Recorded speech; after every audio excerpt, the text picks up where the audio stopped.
On revient sur la question de l'icône. Qu'est-ce que c'est qu'un icône pour moi?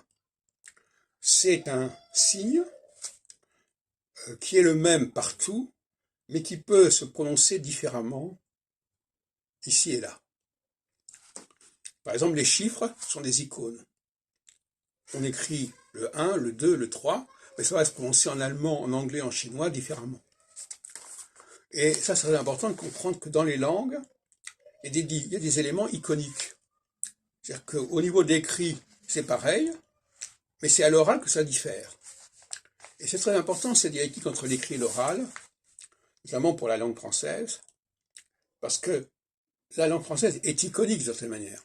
On retrouve les mêmes mots dans différentes langues, les mêmes mots français dans différentes langues, mais qui vont se prononcer différemment, qui vont être compris différemment.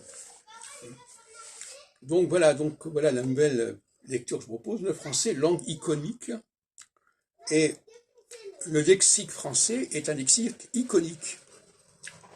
Et il peut se compléter par des icônes spécifiques qui vont être lues différemment.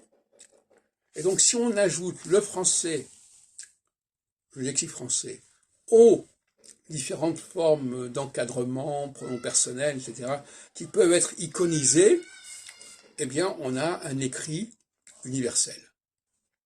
Ça me paraît important.